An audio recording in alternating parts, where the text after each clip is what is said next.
Hi friends. അപ്പോൾ കഴിഞ്ഞ ദിവസം ഞാൻ ഒരു വീഡിയോ ചെയ്തിട്ടുണ്ടായിരുന്നു.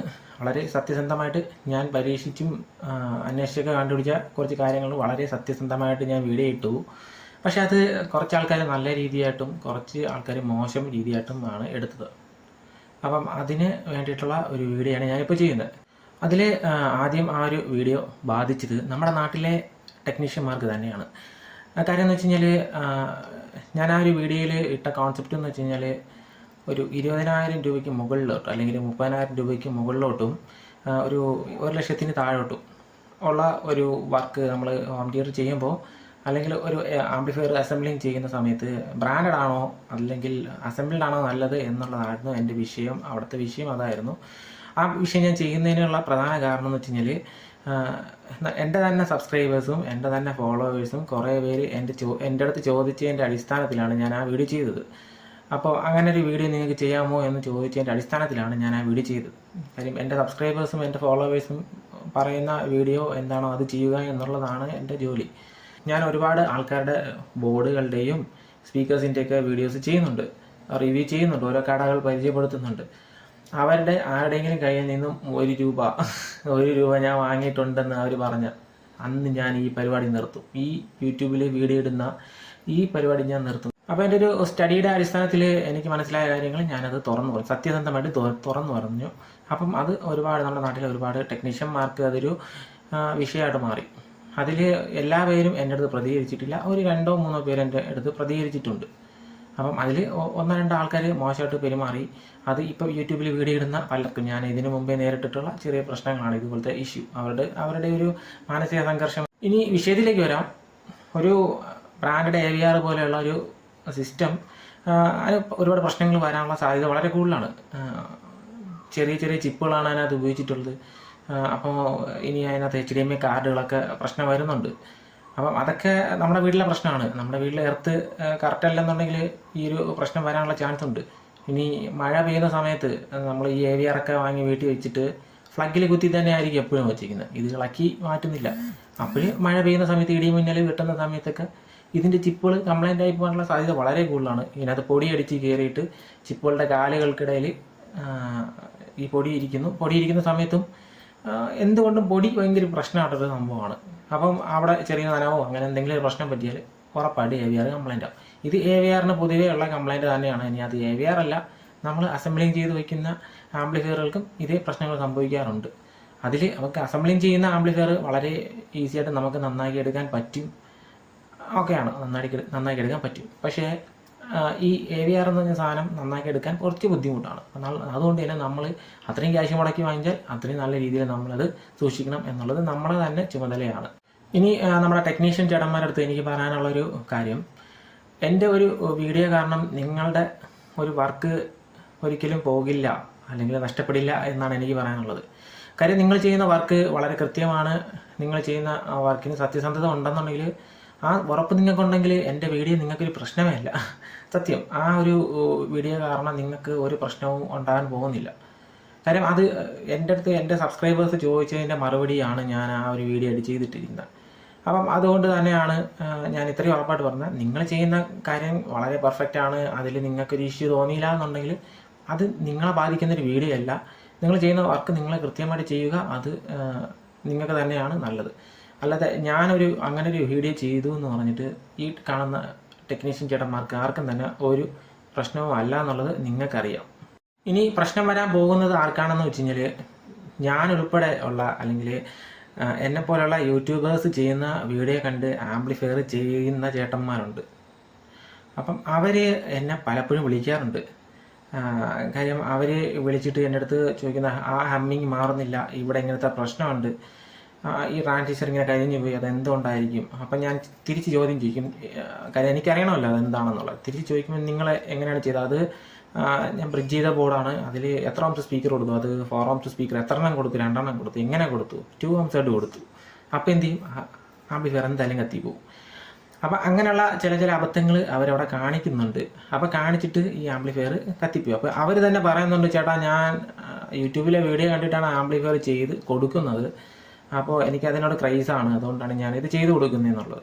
അപ്പോൾ അവിടെ എന്താണ് നമുക്ക് മനസ്സിലാക്കാൻ പറ്റിയത്? പഠിച്ചിട്ടുള്ള ടെക്നീഷ്യന്മാർ 10-20 വർഷം അല്ലെങ്കിൽ എക്സ്പീരിയൻസ്ഡ് ആയിട്ടുള്ള ടെക്നീഷ്യന്മാർ ആംപ്ലിഫയർ ചെയ്യുന്നുണ്ട്. അവരെ ഉദ്ദേശിച്ചിട്ടല്ല ഞാൻ ആ വീഡിയോ ചെയ്തിട്ടുള്ളത്. അവർ ചെയ്യുന്ന വർക്കുകൾക്ക് ഇതുവരെയ്ക്ക് ഒരു ഇഷ്യൂ ഇല്ല, അവർക്കൊരു പരാതിയില്ല. അങ്ങനെയുള്ള ആൾക്കാർ എൻ്റെ വീഡിയോയുടെ അടിയിൽ വന്ന് കമൻറ്റും ചെയ്തിട്ടില്ല. അപ്പോൾ മനസ്സിലാക്കുക, അവിടെ ഞാൻ വീഡിയോ ചെയ്തതിൻ്റെ പൊരുൾ അല്ലെങ്കിൽ അതിൻ്റെ അർത്ഥം വെച്ച് ചെയ്തത് ഞാൻ എന്തിനാണെന്നുള്ളതാണ്. അതായത് ഇങ്ങനെ എൻ്റെ ഉൾപ്പെടെയുള്ള യൂട്യൂബ് കണ്ടിട്ട് ആൾക്കാർ അതിൻ്റെ ആഗ്രഹം ആംപ്ലിഫയർ ഉണ്ടാക്കണം എന്നുള്ള ആഗ്രഹപ്രകാരം ആംപ്ലിഫയർ ചെയ്യുന്നു. അത് തൊട്ടടുത്തുള്ള കൂട്ടുകാരന്മാരെ വിളിച്ച് കാണിക്കുന്നു. അപ്പോൾ അവർക്ക് ആംപ്ലിഫയർ ചെയ്യണമെന്ന് പറയുന്നു, അവർ ചെയ്തു കൊടുക്കുന്നു. അങ്ങനെ ഒരു ഇത് അവിടെ തുടങ്ങുകയാണ് അവർ. പക്ഷെ അവർക്ക് ബേസിക് ആയിട്ട് ഒരു കാര്യങ്ങളും അറിയില്ല എന്നുള്ളതാണ്. ഈ 2 വർഷം 3 വർഷം ഡിപ്ലോമ പഠിച്ചിട്ടോ അല്ലെങ്കിൽ ഇലക്ട്രോണിക്സ് ഒക്കെ പഠിച്ചിട്ടോ ഉള്ള ആൾക്കാർ ചെയ്യുന്നത് പോലെ അല്ല അവരൊരിക്കലും ചെയ്യുന്നത്. ഞാൻ ഉൾപ്പെടെയുള്ള ആൾക്കാർ ചെയ്യുന്ന വീഡിയോ കണ്ടിട്ടാണ് അവർ ഈ ആംപ്ലിഫയർ എന്നുള്ള ഒരു ഇതിലേക്ക് ഇറങ്ങുന്നത്, അവർ ആംപ്ലിഫയർ ആഗ്രഹത്തിൻ്റെ പുറത്ത് ചെയ്യുന്നത്. പക്ഷേ അവരുടെ ഒരു ഭാഗ്യം കാരണം അല്ലെങ്കിൽ അവർ ചെയ്യുന്ന വർക്കിൻ്റെ ആ ഒരു ഇതൊക്കെ കണ്ടിട്ട് വേറെ ആൾക്കാർ വർക്ക് കൊടുക്കുന്നു, അവരത് ചെയ്തു കൊടുക്കുന്നു, അതിൽ അവരിൽ നിന്ന് വരുമാനം കണ്ടുപിടിക്കുന്നുണ്ട്. പക്ഷേ പ്രശ്നം എന്ന് വെച്ചാൽ അവർക്ക് ബേസിക്കലി ഈ കാര്യങ്ങളൊന്നും അറിയില്ല. സത്യം പറഞ്ഞാൽ റെഗുലേറ്റർ ICയുടെ കണക്ഷൻ പോലും കൊടുക്കാൻ പറ്റാത്ത ഒരു ചേട്ടൻ ഒരു 25,000 രൂപയ്ക്ക് മുകളിലുള്ള ആംപ്ലിഫയർ ചെയ്യുന്നു എന്ന് പറഞ്ഞു കഴിഞ്ഞാൽ അതൊരു നിങ്ങൾക്ക് തന്നെ മനസ്സിലാക്കാം. ഈ കാണുന്നത് ഇപ്പം നിങ്ങൾ ഉൾപ്പെടെ കാണുന്ന ടെക്നീഷ്യന്മാർക്ക്, വർഷങ്ങളായിട്ട് നിൽക്കുന്ന ടെക്നീഷ്യന്മാർക്ക് മനസ്സിലാക്കാൻ പറ്റും. അപ്പം അങ്ങനെയുള്ള ആൾക്കാരാണ് എന്നെ വിളിച്ചിട്ടാണ് ഇതിനെക്കുറിച്ച് ചോദിക്കുന്നത്. എന്നിട്ട് ഞാൻ അവരെക്കുറിച്ച് അവരുടെ അടുത്ത് ഞാൻ തിരിച്ച് ചോദിക്കും, അവരെന്താണ് ചെയ്യണം എന്നുള്ള കാര്യം എനിക്ക് അറിയണം, ഞാൻ തിരിച്ചു ചോദിക്കും. അപ്പോൾ അവർ ഇങ്ങോട്ട് പറയുന്ന മറുപടി കേൾക്കുമ്പോൾ എനിക്ക് മനസ്സിലാവും അവരെന്തൊക്കെയാണ് അവിടെ ചെയ്തിട്ടുള്ളതും അവർക്ക് എത്രമാത്രം നോളജ് ഉള്ളതും എന്ന് എനിക്ക് മനസ്സിലാവും. അപ്പം അങ്ങനെയുള്ള ചേട്ടന്മാർ വീഡിയോ കാണുന്നുണ്ടെങ്കിൽ നിങ്ങളെല്ലാം കൃത്യമായിട്ടൊന്ന് മനസ്സിലാക്കുക, കുറച്ചൊക്കെ ഒന്ന് പഠിക്കാൻ ശ്രമിക്കുക. എന്നിട്ട് മാത്രം ഇതുപോലത്തെ ആംപ്ലിഫയറിൻ്റെ വർക്കുകൾ ചെയ്യുക. അതാണ് ചെയ്യാനുള്ളത്. അല്ലാതെ നിങ്ങൾ ഇങ്ങനെ ചെയ്തിട്ട് അത് പിന്നീട് എന്നെപ്പോലുള്ള യൂട്യൂബേഴ്സ് പല ആൾക്കാരുണ്ട്. ഇലക്ട്രോണിക്സ് മലയാളം ആംപ്ലിഫയർ ചെയ്യുന്ന ചേട്ടനുണ്ട്, ആ പുള്ളിയെ വരെ ആൾക്കാർ ചീത്ത വിളിക്കുന്നുണ്ട്. അപ്പോൾ അതുപോലെ തന്നെയാണ് എന്നെയും ചീത്ത വിളിക്കുന്നത്. പിന്നെ നമുക്ക് ഇതൊക്കെ ഒരു സർവ്വസാധാരണമായതുകൊണ്ട് തന്നെ നിസ്സാരമായിട്ട് ഈ കാര്യങ്ങളൊക്കെ അങ്ങ് കളയുകയാണ്. പിന്നെ ഒരു കാര്യം, AVR സർവീസബിൾ അല്ല എന്നാൽ സർവീസ് ചെയ്യുന്ന ടെക്നീഷ്യന്മാർ നമ്മുടെ നാട്ടിലുണ്ട്. ട്രിവാൻഡ്രത്തും പിന്നെ നമ്മുടെ അനിൽകുമാർ എന്ന് ചേട്ടനുണ്ട്. ആ ചേട്ടൻ AVR ഒക്കെ സർവീസ് ചെയ്യുന്ന ചേട്ടനാണ്. AVR മാത്രമല്ല, പഴയ ആ ഡിസ്ക് ചേഞ്ചർ, ഡെക്ക്, അതൊക്കെ നല്ല രീതിയിൽ സർവീസ് ചെയ്യുന്ന ചേട്ടനാണ്. അതുപോലത്തെ ഒരു കോസ്റ്റും അതിന് ചിലവ് വരുന്നുണ്ട്. അപ്പം കയ്യിൽ 1,00,000 രൂപ മുടക്കാനുള്ള താല്പര്യം ഉണ്ടെന്നുണ്ടെങ്കിൽ ഓൾമോസ്റ്റ് നമുക്ക് ഒരു അസംബിൾഡ് ആംപ്ലിഫയറിന് ആ ബ്രാൻഡ് സെറ്റിനുള്ള പൈസ നിങ്ങൾക്ക് ചിലവാകുന്നു. 75,000, 80,000 രൂപ, 90,000 അല്ലെങ്കിൽ 1,00,000 രൂപ വരെ നിങ്ങൾക്ക് ചിലവാകുന്നു എന്നുണ്ടെങ്കിൽ ഉറപ്പായിട്ടും AVRലേക്കോ അല്ലെങ്കിൽ ബ്രാൻഡഡ് സെറ്റിലേക്ക് പോവുക എന്നുള്ളത് ഞാൻ മാത്രം പറഞ്ഞ കാര്യമല്ല, എക്സ്പേർട്ടായിട്ടുള്ള ആൾക്കാർ പറഞ്ഞ കാര്യമാണ് ഞാൻ വീഡിയോയിൽ ഇന്നലെ പറഞ്ഞത്. അപ്പോൾ അതുകൊണ്ട് തന്നെയാണ് ഞാനത് ഉറപ്പിച്ച് പറഞ്ഞത്. അത് ബ്രാൻഡിലേക്ക് തന്നെ ഞാൻ ഇപ്പോഴും പറയുന്നത്. നിങ്ങൾക്ക് വീഡിയോ കാണുന്ന ആൾക്കാർക്ക് 1,00,000 രൂപ വരെയൊക്കെ മുടക്കാനുള്ള ക്യാഷ് കയ്യിലുണ്ടെങ്കിൽ ഉറപ്പായിട്ടും നിങ്ങൾ ബ്രാൻഡിലേക്ക് തന്നെ പോകണം. കാര്യം അവിടെ സർവീസിൻ്റെ കാര്യം പറയുന്നുണ്ട്. കംപ്ലൈൻ്റ് ആവുന്നു, അത് എങ്ങനെ സർവീസ് ചെയ്യും എന്നൊക്കെ ചോദിക്കുന്നുണ്ട്. അപ്പോൾ അത് സർവീസ് ചെയ്യുന്നതിന് ഒരുപാട് ആൾക്കാർ അത് ഉപേക്ഷിക്കുന്നു, അങ്ങനത്തെ അവസ്ഥയും വരുന്നുണ്ട്. പക്ഷേ ഇവിടെ ഞാൻ കാര്യം പറയാം, നമ്മുടെ നാട്ടിൽ ബോർഡ് ഉണ്ടാക്കുന്ന ഒരുപാട് ആൾക്കാരുണ്ട്. അപ്പോൾ ഓക്കെയാണ്. അപ്പോൾ നമ്മൾ ആംപ്ലിഫയറിനകത്ത് ഇപ്പോൾ തമിഴ്നാട്ടിൽ ഉൾപ്പെടെ ബോർഡ് നിർമ്മിക്കുന്ന നിർമ്മാതാക്കളുണ്ട്. ബ്രാൻഡിന് ആരുടെയും ബ്രാൻഡ് പറയുന്നില്ല, അടുത്ത പ്രശ്നം ഉണ്ടാകാൻ വയ്യ, അതുകൊണ്ടാണ് അവ വയ്ക്കുന്നുണ്ട്. ഇതിനകത്തൊക്കെ അവർ വയ്ക്കുന്ന ബോർഡുകളിൽ അവർ പല കമ്പോണൻസിൻ്റെ വാല്യൂ മാറ്റി കളയുന്നുണ്ട്. അപ്പം അതെങ്ങനെയാണ് സർവീസ് ചെയ്യുന്നത്? അവർക്ക് മാത്രമാണ് അത് സർവീസ് ചെയ്യാനായിട്ട് പറ്റുന്നത്. അപ്പോൾ നമ്മൾ ആംപ്ലിഫയർ ഉണ്ടാക്കിയിട്ട് ഒരു സ്ഥലത്തേക്ക് അയച്ചു കൊടുക്കുന്നത്, വേറൊരു സ്ഥലത്തേക്ക് ട്രിവാൻഡ്രത്ത് ഉണ്ടാക്കിയിട്ട് ചിലപ്പോൾ കാസർഗോഡായിരിക്കും അയച്ചു കൊടുക്കുന്നത്. അപ്പം അവിടെ പോയി കംപ്ലൈൻ്റ് ആകുന്ന സമയത്ത് പിന്നെ ബോർഡ് ഇളക്കി അയച്ചു തന്ന് നമ്മൾ സർവീസ് ചെയ്യേണ്ട ഒരു അവസ്ഥ വരുന്നു. പക്ഷെ അങ്ങനെ സർവീസിന് വിളിക്കുന്ന സമയത്ത് കോൾ അറ്റൻഡ് ചെയ്യാതെയോ അല്ലെങ്കിൽ സർവീസ് തരാത്ത ബോർഡ് നിർമ്മാതാക്കൾ നമ്മുടെ നാട്ടിലുണ്ട്. അപ്പം ഇത് അടുത്ത പ്രശ്നത്തിന് വേണ്ടിയുള്ള ഒരു ഇതല്ല. അങ്ങനത്തെ ഒരു കാരണം നിങ്ങൾക്ക് പലരിലും ഈ വീഡിയോ കാണുന്ന പലർക്കും അങ്ങനത്തെ അവസ്ഥ ഉണ്ടായിട്ടുണ്ടായിരിക്കാം. അപ്പം ഒരിക്കലും ബോർഡ് നിർമ്മിക്കുന്ന ആൾക്കാർ ആ കമ്പോണൻസിൻ്റെ വാല്യൂ മാറ്റാതെ ചെയ്യണം എന്നാണ് എൻ്റെ അഭ്യർത്ഥന. ഞാനും ബോർഡ് ഒരു പക്ഷേ ചെയ്യുന്നുണ്ടെങ്കിൽ പോവുകയാണ് ചെയ്യുകയാണെങ്കിൽ ഒരു കമ്പോണൻസ് ഞാൻ മായ്ക്കുന്നുമില്ല. അപ്പോൾ അതിന് കമ്പോണൻസിൻ്റെ വാല്യൂ, ട്രാൻസിസ്റ്ററിൻ്റെ നമ്പരോ അല്ലെങ്കിൽ അതിൻ്റെ വാല്യൂ ഒന്നും മാറ്റാതെ തന്നെ നിങ്ങൾ ചെയ്യുക. അപ്പോൾ മാത്രമാണ് നിങ്ങളുടെ ബോർഡ് അല്ലെങ്കിൽ നിങ്ങൾ നിർമ്മിക്കുന്ന ബോർഡ് സർവീസ് ചെയ്യാൻ പറ്റത്തുള്ളൂ. ഒരാളിനല്ലെങ്കിൽ, ഇപ്പം നിങ്ങൾക്കല്ലെങ്കിൽ മറ്റൊരാളിന് സർവീസ് ചെയ്യാൻ പറ്റത്തുള്ളൂ. അപ്പം AVRൻ്റെ കാര്യത്തിൽ ഇങ്ങനെയാണ്. കംപ്ലൈൻ്റ് ആയിക്കഴിഞ്ഞാൽ സർവീസ് ചെയ്യാൻ പറ്റുന്ന ഒരു സാധനം തന്നെയാണ് AVR. നമ്മുടെ അസംബിൾഡ് ബോർഡായാലും സർവീസ് ചെയ്യാൻ പറ്റുന്ന ബോർഡ് തന്നെയാണ് ഇത് രണ്ടും. പക്ഷേ AVR എന്ന് പറയുമ്പോൾ അവരുടെ കമ്പനിയിൽ കൊണ്ടുപോയിട്ട് അത് സർവീസ് ചെയ്യേണ്ടി വരും. അത്യാവശ്യം നല്ല കോസ്റ്റ് ഉണ്ട് അതിന്. ഓൻഗിയുടെയൊക്കെ ഡെനൻ്റെയൊക്കെ സർവീസ് സെൻറ്റർ നമ്മുടെ നാട്ടിലുള്ളതാണ്. വാറൻറ്റി ഉണ്ടെങ്കിൽ അവർ വാറൻറ്റിയിൽ തന്നെ മാറിത്തരും. ഇല്ലെന്നുണ്ടെങ്കിൽ നമ്മളെ കയ്യിൽ ചെറിയൊരു ചാർജ് വരും. അപ്പോൾ നമ്മുടെ നാട്ടിലും ഈ കംപ്ലൈൻറ്റുകളൊക്കെ എല്ലാവർക്കും വരുന്നത് തന്നെ രണ്ട് ഭാഗത്തും കംപ്ലൈൻറ്റ് ഉറപ്പായിട്ട് വരുന്നുണ്ട്. ബ്രാൻഡിലും വരുന്നുണ്ട്, അസംബ്ലിങ്ങിലും വരുന്നുണ്ട്. അപ്പോൾ രണ്ടും നമുക്ക് സർവീസബിൾ തന്നെയാണ്. നമ്മളെ കയ്യിൽ അത്യാവശ്യം ക്യാഷ് ആവും. ബ്രാൻഡഡ് ആകുമ്പോൾ നമ്മുടെ കയ്യിൽ നിന്ന് ക്യാഷ് ആവും. അപ്പം അതുകൊണ്ട് എനിക്ക് പറയാനുള്ളത്, അസംബ്ലിങ് ടീമിൻ്റെ അടുത്ത് പറയാനുള്ളത്, അവർ കമ്പോണൻസ് ഒന്നും മായ്ക്കാതെ വളരെ ഇതായിട്ട് ചെയ്യുക. കമ്പോണൻസ് ഒന്നും മായ്ക്കാതെ അത് വളരെ കൃത്യമായിട്ട് അതിൻ്റെ വാല്യൂ ഒക്കെ ചേഞ്ച് ചെയ്യാതെ തന്നെ ചെയ്യുക. AVR എടുക്കുന്ന ആൾക്കാരാണെങ്കിൽ കംപ്ലൈൻ്റ് ആയാൽ അത് സർവീസ് ചെയ്യാൻ മാക്സിമം നോക്കുക. അത്രയാണ്. അത് ഉപേക്ഷിക്കാതെ സർവീസ് ചെയ്യാനുള്ള സാധ്യതകൾ നമ്മുടെ നാട്ടിൽ ഇപ്പോൾ ഉണ്ട്. പക്ഷേ കയ്യിൽ നിന്ന് ക്യാഷ് ആവും. അത് മാത്രമാണ് ഇത് തമ്മിലുള്ള വ്യത്യാസം. അസംബിൾഡ് ബോർഡൊക്കെ ആണെങ്കിൽ ചെറിയ കംപ്ലൈൻറ്റ് വന്നാൽ നമുക്ക് വളരെ തുച്ഛമായിട്ടുള്ള പൈസ മാത്രമേ ആകുന്നുള്ളൂ എന്നുള്ളതാണ്. ഇത് രണ്ടും മാത്രമാണ് അവിടെ ഒരു വ്യത്യാസമായിട്ട് എനിക്ക് മനസ്സിലാക്കാൻ പറ്റിയിട്ടുള്ളത്. ഇന്നലെ ചെയ്ത ഒരു വീഡിയോയിൽ ഞാൻ രണ്ടാമത് ഉദ്ദേശിച്ച ഒരു കാര്യം എന്ന് വെച്ച് കഴിഞ്ഞാൽ ടെക്നോളജിയാണ്. ടെക്നോളജി നമ്മുടെ നാട്ടിൽ ഇപ്പോൾ പല ആൾക്കാരും ഫോൺ വാങ്ങുന്നുണ്ട്, ആംപ്ലിഫയർ വാങ്ങുന്നുണ്ട്. അപ്പോൾ അത് പല ബഡ്ജറ്റിലാണ് വാങ്ങുന്നത്. ഫോണ് നമുക്ക് 10,000 രൂപ തൊട്ട് അങ്ങ് 1 ലക്ഷം രൂപ 1.5 ലക്ഷം രൂപ വരെ കിട്ടുന്നുണ്ട്. അതുപോലെ തന്നെയാണ് ബ്രാൻഡഡ് ആംപ്ലിഫയർ. ഇപ്പോൾ ODXൻ്റെ ബ്രാൻഡഡ് ആംപ്ലിഫയർ ഏകദേശം ഒരു 6,900 രൂപ മുതൽ ബ്രാൻഡഡ് ആംപ്ലിഫയർ ഏകദേശം നമുക്ക് ഒരു 1 ലക്ഷം മുതൽ 2 ലക്ഷം 3 ലക്ഷം 4 ലക്ഷം ആ റേഞ്ചിലോട്ടും പോകുന്നുണ്ട്. അപ്പോൾ നമ്മൾ എപ്പോഴും ഇപ്പം നമുക്ക് ODXനെയൊക്കെ ബഡ്ജറ്റ് ലെവലിലാണ് ഞാൻ പെടുത്തിയിട്ടുള്ളത്. അപ്പം അതുകൊണ്ട് തന്നെ അതിനൊരു 10,000 രൂപ താഴേക്ക് അല്ലെങ്കിൽ 20,000 രൂപ താഴേക്കാണ്. അപ്പോൾ അതുകൊണ്ട് നമുക്ക് അതിവിടെ ഒരു വിഷയമായിട്ട് ഞാൻ എടുക്കുന്നില്ല. പക്ഷേ ബ്രാൻഡിലേക്ക് പോകുന്ന സമയത്ത് നമുക്ക് പല ബ്രാൻഡായിട്ടുള്ള ആംപ്ലിഫയേഴ്സ്, നമ്മുടെ മെറാൻസ്, അതുപോലത്തെ പല ബ്രാൻഡിൻ്റെ ആംപ്ലിഫയറുകൾ നമ്മുടെ നാട്ടിൽ കിട്ടുന്നുണ്ട്. നല്ല ആംപ്ലിഫയറുകൾ, നല്ല AVR എന്ന് പറയും, AVR ഒക്കെ നമ്മുടെ നാട്ടിൽ കിട്ടുന്നുണ്ട്. ഒരു കാര്യം, ഏറ്റവും ലേറ്റസ്റ്റ് ടെക്നോളജി ആയിരിക്കും നമ്മളെപ്പോഴും സ്വന്തമാക്കാനായിട്ട് ശ്രമിച്ചുകൊണ്ടിരിക്കുന്നത്. ഇപ്പം നമുക്കൊരു ഫോണാണെങ്കിൽ പോലും നമ്മൾ ആ ഒരു ഫോൺ വാങ്ങുന്ന സമയത്ത് ആ ഫോണിൽ ഏറ്റവും അപ്ഡേറ്റഡ് ആയിട്ടുള്ള ഫോണായിരിക്കും നമ്മളെപ്പോഴും വാങ്ങാൻ നോക്കുന്നത്. അല്ലെന്നുണ്ടെങ്കിൽ ഒന്നുമില്ല, ഡ്രസ്സ് വാങ്ങുന്ന സമയത്ത് ഏറ്റവും ലേറ്റസ്റ്റ് ട്രെൻഡ് ആയിട്ടുള്ള ഡ്രസ്സായിരിക്കും നമ്മളെപ്പോഴും വാങ്ങാൻ നോക്കുന്നത്. അല്ലെങ്കിൽ കൈ കെട്ടുന്ന വാച്ചായാലോ, ഇപ്പോൾ ഒന്നുമില്ലെങ്കിൽ കഴുത്തിലിടുന്ന മാലയായാൽ പോലും നമ്മളെപ്പോഴും ഏറ്റവും ട്രെൻഡ്, ഏറ്റവും അപ്പോഴത്തെ സ്റ്റൈൽ എന്താണോ അതായിരിക്കും നമ്മൾ എപ്പോഴും വാങ്ങാൻ ശ്രമിക്കുന്നത്. അത് തന്നെയാണ് ഞാൻ അവിടെ പറഞ്ഞിട്ടുള്ളത്. നിങ്ങൾക്ക് ഈ പറയുന്ന പ്രമുഖ റിമോട്ട് കിറ്റിൽ 20 വർഷം മുമ്പുള്ള ടെക്നോളജിയാണ് അവർ ചെയ്തിട്ടുള്ളത്. പക്ഷേ അതേ പ്രൈസിന് അത്രയും ക്യാഷ് മുടക്കി 75,000 80,000 രൂപ മുടക്കി നിങ്ങളൊരു അസംബ്ലിങ് ആംപ്ലിഫയറിലേക്ക് പോകുമ്പോൾ ആ ഒരു 20 വർഷത്തിന് മുമ്പുള്ള ടെക്നോളജിയാണ് അതിനകത്ത് യൂസ് ചെയ്തിട്ടുള്ളതും. നിങ്ങൾ പുതിയ AVR വാങ്ങുന്ന സമയത്ത് ഒരു അതേ ക്യാഷിന് 80,000 രൂപയ്ക്ക് ഒരു AVR വാങ്ങുന്ന സമയത്ത് ഏറ്റവും ലേറ്റസ്റ്റ് ആയിട്ടുള്ള ടെക്നോളജി ഡോൾബിയിൽ സിറസ് ലോജിക് അല്ലെങ്കിൽ അതുപോലത്തെ പ്രോസസ്സറുകൾ യൂസ് ചെയ്തിട്ടുള്ള AVRകളായിരിക്കും. ഇപ്പോൾ അല്ലാതെ തന്നെ പുതിയ പ്രോസസ്സറുകൾ അതിനകത്ത് യൂസ് ചെയ്യുന്നുണ്ട്. അപ്പം അതിനകത്ത് വരുന്ന ടെക്നോളജി ഇപ്പോഴും നമുക്ക് ഏറ്റവും ലേറ്റസ്റ്റ് ആയിട്ടുള്ള ടെക്നോളജികൾ നമുക്ക് കിട്ടും എന്നുള്ളത്. ഇപ്പം സൗണ്ട് ബാർ വാങ്ങുമ്പോൾ പോലും അതിനകത്ത് ഡോൾബി അറ്റ്മോസ് ഒക്കെ ഉള്ള സൗണ്ട് ബാറുകൾ നമുക്ക് ലഭ്യമാണ്. സ്ഥല സൗകര്യം നമ്മൾ നോക്കിയിട്ട്, സ്ഥലം നമ്മുടെ വീട്ടിൻ്റെ റൂമിൻ്റെ ഒരു സൗകര്യങ്ങളൊക്കെ നോക്കിയിട്ട് നമ്മൾ, അത് തന്നെയാണ് ഞാൻ ഇന്നലത്തെ വീഡിയോയിലും പറഞ്ഞത്. നമ്മൾ ഒരു റിമോട്ട് കിറ്റ്, പ്രമുഖമായിട്ടുള്ള റിമോട്ട് കിറ്റ് നമ്മുടെ നാട്ടിൽ വാങ്ങിയാൽ കിട്ടുന്നു. അതിന് അത്യാവശ്യം 12,000 രൂപ മുതൽ 20,000 രൂപ വരെ ചാർജ് ഈടാക്കുന്നുണ്ട്. പിന്നെ അതിൽ ഈ ബോക്സ് പണിഞ്ഞ് വയ്ക്കുന്നു, ആംപ്ലിഫയർ പണിഞ്ഞ് വയ്ക്കുന്നു, എല്ലാം കൂടെ 10,000-75,000 നമ്മളതിന് ചിലവാകുന്നുണ്ട്. അതേ ചിലവാകുന്ന സ്ഥലത്തിന് ഞാൻ ഉൾപ്പെടെയുള്ള അല്ലെങ്കിൽ എന്നെക്കാളും വലിയ ആൾക്കാർ പറയുന്നുണ്ട്, എക്സ്പേർട്ടായിട്ട് നിൽക്കുന്ന ആൾക്കാർ പറയുന്നുണ്ട്, ഏകദേശം ആംപ്ലിഫയർ അസംബ്ലിങ് ചെയ്തെടുക്കുന്നതിന് അത്രയും തുക ആകുന്നു എന്നുണ്ടെങ്കിൽ നിങ്ങൾ ബ്രാൻഡിലേക്ക് പോവുക, ബ്രാൻഡാണ് നല്ലത് എന്നുള്ളത് എക്സ്പേർട്ടായിട്ടുള്ള ആൾക്കാർ പറയുന്നുണ്ട്. അപ്പം അതും ഞാൻ വളരെ സത്യസന്ധമായിട്ട് തുറന്നു പറഞ്ഞപ്പോഴാണ് ഈ ഗ്രൂപ്പിനകത്തും ഫേസ്ബുക്കിനകത്തൊക്കെ പ്രശ്നം ഉണ്ടായത്. അപ്പം അതുകൊണ്ട് ഞാനൊരു തെറ്റായിട്ടുള്ള ഇൻഫർമേഷൻ നിങ്ങൾ തന്നു എന്ന് ഞാൻ വിചാരിക്കുന്നില്ല. പിന്നെ ടെക്നീഷ്യന്മാരെ കുറിച്ചിട്ടുള്ള ചില കാര്യങ്ങൾ ഞാൻ പറഞ്ഞു. അതിൽ ഞാൻ പറഞ്ഞതിൽ ചിലപ്പോൾ നിങ്ങൾ തെറ്റിദ്ധരിച്ചിട്ടായിരിക്കാം, അല്ലെങ്കിൽ വീഡിയോ ഫുള്ള് കാണാതെ ആയിരിക്കാം നിങ്ങൾ എൻ്റെ അടുത്ത് പ്രതികരിച്ചത്. അപ്പം ഞാൻ പറഞ്ഞതെന്ന് വെച്ച് കഴിഞ്ഞാൽ എൻ്റെ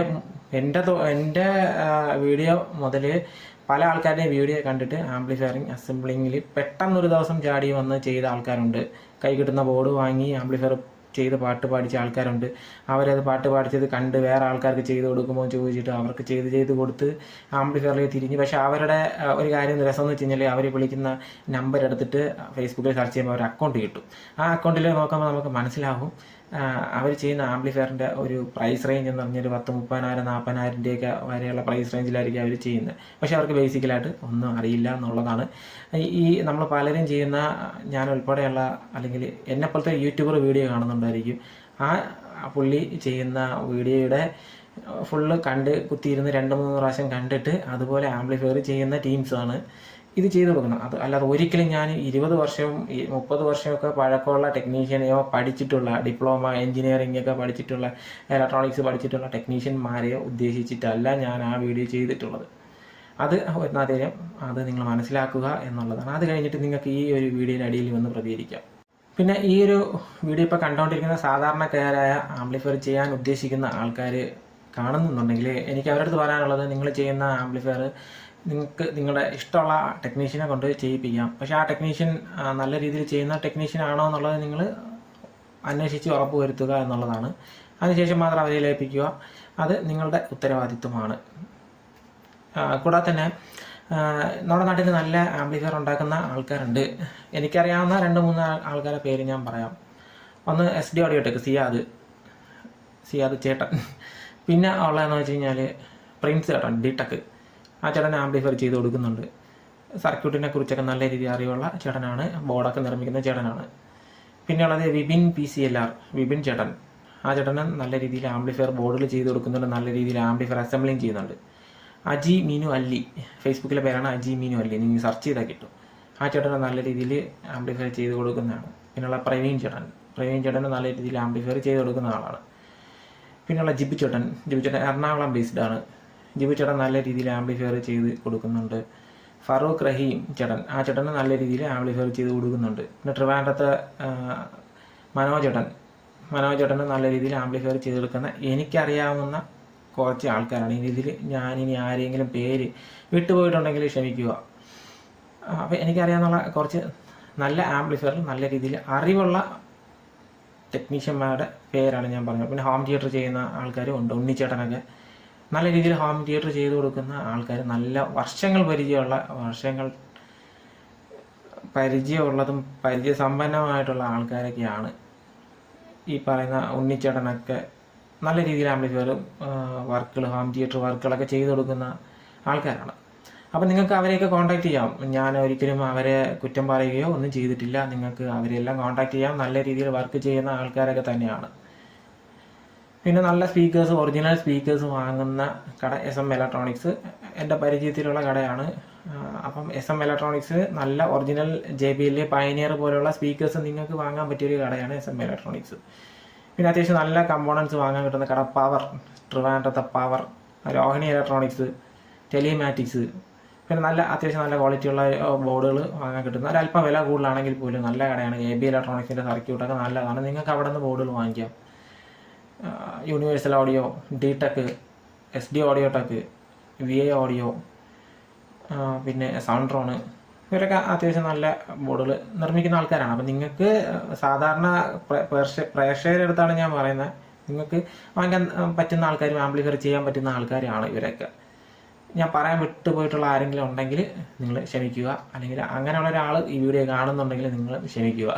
ഇപ്പം തൊട്ട് മുമ്പേ പറഞ്ഞ ആൾക്കാർ നമ്മുടെ സമൂഹത്തിൽ മുൻനിരയിൽ നിൽക്കുന്ന അല്പം പേരുള്ള, അല്ലെങ്കിൽ സർക്യൂട്ട് ലെവലിൽ ഒരു schematic circuit, PCB designing, board നിർമ്മാണം, ആംപ്ലിഫയർ നിർമ്മാണത്തിൽ മുൻനിരയിൽ നിൽക്കുന്ന, അതിനെക്കുറിച്ച് കൂടുതൽ വ്യക്തമായിട്ട് അറിയാവുന്ന ആൾക്കാരുടെ പേരുകളാണ് ഞാൻ ഇതിന് തൊട്ട് മുമ്പേ പറഞ്ഞ ആൾക്കാരുടെ പേര്. അതിലും എനിക്ക് അറിയാത്ത ആൾക്കാരും ഉണ്ട്.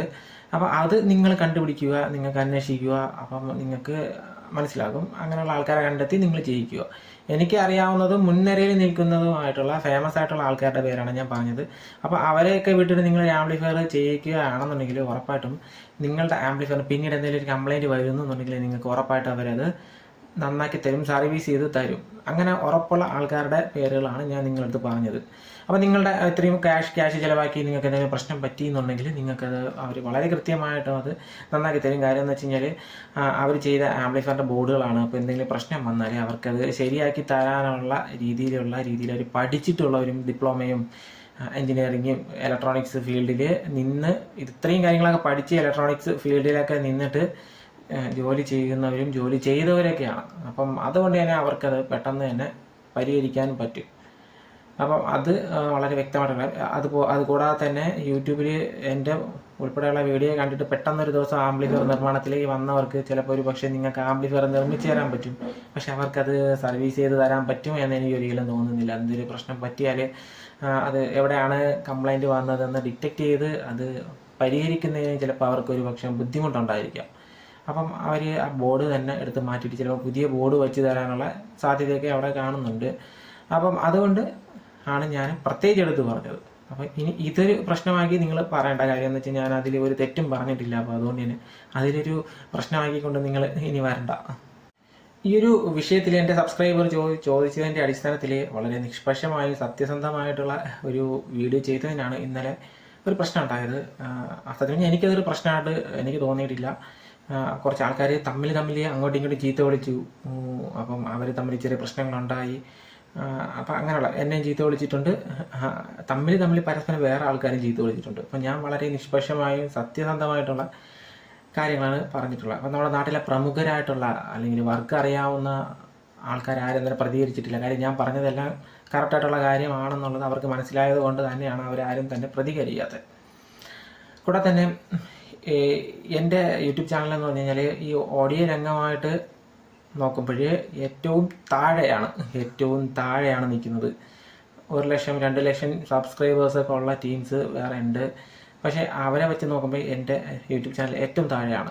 അതിനുള്ള ഒരു പ്രധാന കാരണം ഞാൻ ഉള്ള കാര്യം സത്യസന്ധമായിട്ട് വിളിച്ച് പറയുന്നു എന്നുള്ളത് കൊണ്ട് തന്നെയാണ്. പിന്നെ എൻ്റെ യൂട്യൂബ് ചാനലിലുള്ള എന്നെ സബ്സ്ക്രൈബ് ചെയ്തിരിക്കുന്ന ആൾക്കാർ എന്നെ ഇഷ്ടപ്പെടുന്ന ഒരാൾക്കാർ തന്നെ ആയിരിക്കണം. പക്ഷേ ഇന്നലത്തെ ആ വീഡിയോ കണ്ടതിന് ശേഷം കുറേ പേര് എൻ്റെ അടുത്ത് ദേഷ്യപ്പെട്ട് ഇരിപ്പുണ്ട്. അതും എനിക്കറിയാം. ആ ഒരു കാരണത്താൽ നിങ്ങൾക്ക് ആർക്കെങ്കിലും എൻ്റെ ചാനൽ അൺസബ്സ്ക്രൈബ് ചെയ്ത് പോകണമെന്ന് താല്പര്യമുള്ള ആൾക്കാരാണെങ്കിൽ നിങ്ങൾക്ക് പോകാം. അല്ലെങ്കിൽ എൻ്റെ ഫേസ്ബുക്കിൽ അൺഫോളോ ചെയ്ത് പോകണമെന്ന് താല്പര്യമുള്ള ആൾക്കാർക്ക് അതും ചെയ്യാം. ഞാൻ ഒരിക്കലും പറയുന്നില്ല നിങ്ങൾ എൻ്റെ ചാനലിൽ നിൽക്കണം എന്ന് ഞാൻ ഒരിക്കലും ആരടുത്ത് നിർബന്ധിക്കുന്നില്ല. കൂടാതെ തന്നെ ഈ ഒരു യൂട്യൂബ് ചാനൽ അല്ലെങ്കിൽ ഫേസ്ബുക്ക് രണ്ടും ഇപ്പോൾ ഈ ഫേസ്ബുക്കിൽ നിന്ന് എനിക്ക് ചെറിയ രീതിയിലുള്ള വരുമാനം കിട്ടുന്നുണ്ട്, യൂട്യൂബിൽ നിന്ന് എനിക്ക് ചെറിയ രീതിയിലുള്ള വരുമാനം കിട്ടുന്നുണ്ട്. അപ്പം ഈ വരുമാനം ഞാൻ ഒരിക്കലും എനിക്ക് ഉള്ള സാധനങ്ങൾ വാങ്ങുന്നതിന് വേണ്ടിയോ അല്ലെങ്കിൽ യൂട്യൂബ് ചെയ്യുന്നതിന് വേണ്ടിയിട്ട് വീഡിയോ ചെയ്യുന്നതിന് വേണ്ടിയിട്ടുള്ള ഐറ്റംസ് വാങ്ങുന്നതിന് വേണ്ടി ഞാൻ ഉപയോഗിക്കുന്നില്ല. എനിക്ക് സത്യം ഞാൻ പേയ്മെൻ്റ് ഒന്നും കിട്ടിയിട്ടില്ല. പേയ്മെൻറ്റ് ഉടനെ കിട്ടുമെന്ന് ഞാൻ പ്രതീക്ഷിക്കുന്നു. ഇങ്ങനെ എനിക്കൊരു പേയ്മെൻറ്റ് കിട്ടിയാൽ എനിക്ക് യൂട്യൂബ് വഴിയോ ഫേസ്ബുക്ക് വഴിയോ ഒരു പേയ്മെൻറ്റ് കിട്ടുകയാണെന്നുണ്ടെങ്കിൽ ഞാനത് ചാരിറ്റി, പാവപ്പെട്ട ആൾക്കാർക്ക് ആഹാരം വാങ്ങിച്ചു കൊടുക്കുന്നതിനോ അല്ലെങ്കിൽ പാവപ്പെട്ട കുട്ടികൾക്ക് പഠിക്കുന്നതിന് ബുക്കോ പേനയോ ഒക്കെ വാങ്ങി കൊടുക്കുന്നതിന് മാത്രമായിരിക്കും ഉപയോഗിക്കുന്നത്. അതിൻ്റെ വീഡിയോ ഞാൻ ഇടാം. കള്ളത്തനമാണ് പറയുന്നു എന്ന് നിങ്ങൾ തോന്നുന്നു എന്നുണ്ടെങ്കിൽ ഞാൻ അതിൻ്റെ വീഡിയോ ഇടാം. ഇനി ഒരുപാട് കമ്പനിക്കാരുടെ ബോർഡ്, ആരുടെ പേര് ഞാൻ പറയുന്നില്ല, ഒരുപാട് കമ്പനിക്കാരുടെ ബോർഡ്, സ്പീക്കേഴ്സ് പോലുള്ള കാര്യങ്ങൾ ഞാൻ റിവ്യൂ ചെയ്യുന്നുണ്ട്. അപ്പം നിങ്ങൾക്ക് ആർക്കെങ്കിലും അത് താല്പര്യമില്ല, ഞാനത് ചെയ്യുന്നതിൽ നിങ്ങൾക്ക് താല്പര്യമില്ലെന്നുണ്ടെങ്കിൽ നിങ്ങൾക്ക് എൻ്റെ അടുത്ത് തുറന്ന് പറയാം. കൂടാതെ തന്നെ ഞാൻ ഇത്രയും ദിവസം ഒരുപാട് വീഡിയോസ്, പല ബോർഡുകളുടെയും ഒരുപാട് വീഡിയോസ് ഞാൻ അപ്ലോഡ് ചെയ്തിട്ടുണ്ട്. അപ്പം നിങ്ങൾക്ക് ആർക്കെങ്കിലും അങ്ങനെ ഒരു വീഡിയോ എൻ്റെ ചാനലിൽ ഇനി ഓടുന്നതിൽ അല്ലെങ്കിൽ മറ്റുള്ള പ്രേക്ഷകർ എൻ്റെ ചാനൽ വഴി കാണുന്നതിൽ നിങ്ങൾക്ക് താല്പര്യമില്ല എന്നുണ്ടെങ്കിൽ ഉറപ്പായിട്ട് നിങ്ങൾക്ക് തുറന്ന് പറയാം. ഞാൻ അത്രയും വീഡിയോസ് നിങ്ങളുടെ കമ്പനിയുടെ ഏത് കമ്പനിയാണോ അവരുടെ കമ്പനീസിൻ്റെ അത്രയും വീഡിയോസ് ഞാൻ ഡിലീറ്റ് ചെയ്ത് മാറ്റിക്കൊള്ളാം. എനിക്കൊരു പ്രശ്നമില്ല. കാര്യം അത്രയും വീഡിയോ ഡിലീറ്റ് ചെയ്ത് മാറ്റുമ്പോൾ എൻ്റെ ചാനലിനെ അല്ലെങ്കിൽ എൻ്റെ ചാനലിൻ്റെ ഒരു മോണിറ്റൈസേഷൻ അതിനെയൊക്കെ നല്ല രീതിയിൽ ബാധിക്കുന്ന ഒരു കാര്യമാണ്. പക്ഷേ എനിക്കതൊരു പ്രശ്നമല്ല. കാര്യം എനിക്കൊരു എൻ്റെ യൂട്യൂബ് ചാനൽ ഡിലീറ്റ് ആയി പോയെന്നോ അല്ലെങ്കിൽ ഞാൻ നാളെ നിർത്തിപ്പോയാലും എനിക്ക് ഒരു പ്രശ്നമില്ല. കാര്യം ഞാൻ ഈ യൂട്യൂബിൽ വരുമാനം വെച്ചിട്ടല്ല ജീവിക്കുന്നത്. ഞാൻ സത്യസന്ധമായിട്ടുള്ള എൻ്റെ ജോലി, ഞാൻ ഇലക്ട്രിക്കലിൻ്റെ വർക്കാണ് ചെയ്തത്. ഞാൻ പഠിച്ചത് മെക്കാനിക്കാണ്. എനിക്ക് ഇലക്ട്രോണിക്സുമായിട്ട് ഒരു ബന്ധമില്ല. ഉള്ളത് ഞാൻ ചെറുതിലെ തൊട്ട് മനസ്സിലാക്കിയതും പഠിച്ചതുമായിട്ടുള്ള കാര്യങ്ങളുമായിട്ടാണ് എനിക്ക് ബന്ധമുള്ളത്. ഞാൻ പഠിച്ചത് റെഫ്രിജറൻ്റ്, എയർ കണ്ടീഷൻ ആൻഡ് മെക്കാനിക്കാണ് ഞാൻ പഠിച്ചിട്ടുള്ളത്. റെഫ്രിജറൻ്റ്, എയർ കണ്ടീഷൻ വേറെ, മെക്കാനിക്ക് വേറെ. ITI മെക്കാനിക്കാണ് ഞാൻ പഠിച്ചിട്ടുള്ളത്. കൂടാതെ തന്നെ ISROയിൽ ഞാൻ ട്രെയിനി ആയിരുന്നു. സിനിമാറ്റോഗ്രാഫിയിൽ ക്യാമറമാൻ്റെ അസിസ്റ്റൻറ്റ് ആൻഡ് ഫോട്ടോഗ്രാഫറായിട്ട് വർക്ക് ചെയ്തിട്ടുണ്ട്. അപ്പോൾ അങ്ങനത്തെ എക്സ്പീരിയൻസുകൾ മാത്രമാണ് എനിക്കുള്ളത്. ഇലക്ട്രോണിക്സുമായിട്ട് എനിക്ക് സൈഡ് ഒരു ഹോബി ആയിട്ടുള്ള ഒരു എക്സ്പീരിയൻസ് മാത്രമാണ് ഉള്ളത്. അപ്പം അതുകൊണ്ട് തന്നെ എനിക്ക് ചിലപ്പം പല കാര്യങ്ങളിലും അറിവില്ലായിരിക്കും, അത് ഞാനിവിടെ സമ്മതിക്കുന്നു. പക്ഷെ ഞാൻ നിങ്ങളുടെ അടുത്ത് ഇത്രയും ദിവസം പറഞ്ഞിട്ടുള്ള കാര്യങ്ങളും ഞാൻ വീഡിയോ ചെയ്തിട്ട് അതിലൂടെ പറഞ്ഞിട്ടുള്ള കാര്യങ്ങളും ഞാൻ പല ബോർഡിൽ ചെക്ക് ചെയ്തിട്ടും ടെസ്റ്റ് ചെയ്തിട്ടും കൊള്ളാമെങ്കിലും കൊള്ളൂരെങ്കിലും ഞാൻ അത് തുറന്ന് പറയുന്നുണ്ട്. അപ്പം അതുകൊണ്ട് തന്നെ എനിക്ക് പല പ്രശ്നങ്ങളും ഇതിന് മുമ്പേയും ഉണ്ടായിട്ടുണ്ട്. പല ആൾക്കാരും എന്നെ ഫോൺ വിളിച്ച് വഴക്ക് പറഞ്ഞിട്ടുണ്ട്. പല കമ്പനിക്കാരും എന്നെ വിളിച്ച് വഴക്ക് പറഞ്ഞിട്ടുണ്ട്. അപ്പം എൻ്റെ അടുത്ത് ഞാൻ ഇന്നലെ സംസാരിച്ച വിഷയത്തെക്കുറിച്ച് കുറച്ച് കാര്യങ്ങൾ പല ആൾക്കാരുടെ കൂടെയും ഷെയർ ചെയ്തിട്ടുണ്ടായിരുന്നു. അവരുടെ കയ്യിൽ നിന്നും കിട്ടിയ അഭിപ്രായങ്ങളും കൂടെ കേട്ടിട്ടാണ് ഞാൻ ആ വീഡിയോ ഇടണോ വേണ്ടേ എന്നുള്ള തീരുമാനത്തിലെത്തിയത്. കാര്യം ആ വീഡിയോ പല പ്രശ്നങ്ങൾ ഉണ്ടാക്കുമെന്നുള്ള ഒരു അറിവ് എനിക്കുണ്ടായിരുന്നു.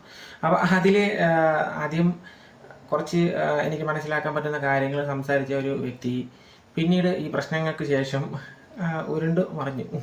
പുള്ളിയുടെ അഭിപ്രായങ്ങളെല്ലാം മാറ്റി പറയുന്നതായിട്ട് ഞാൻ കേട്ടു. അപ്പോൾ ആ കാര്യത്തിൽ എനിക്ക് വിഷമമുണ്ട്. അതുകൊണ്ടാണ് ഞാനിപ്പോൾ ഈ വീഡിയോയിൽ അത് ഉൾപ്പെടുത്തിയത്. കാര്യം ഞാൻ ആരുടെ മുഖം നോക്കി സംസാരിക്കുന്ന ഒരാളല്ല. ഞാൻ വളരെ സത്യസന്ധമായിട്ടുള്ള കാര്യങ്ങൾ പറയുന്ന ഒരാളാണ്. അപ്പം അതുകൊണ്ട് എനിക്ക് അത് ഇവിടെ പറയണമെന്ന് തോന്നി, ഞാനത് പറഞ്ഞു. ഇവിടെ തന്നെ ഡിസ്പ്ലേ പൊട്ടിയ ഒന്നും കാണാൻ പറ്റാത്ത ഫോണിലാണ് ഞാൻ വീഡിയോ ചെയ്യുന്നത്.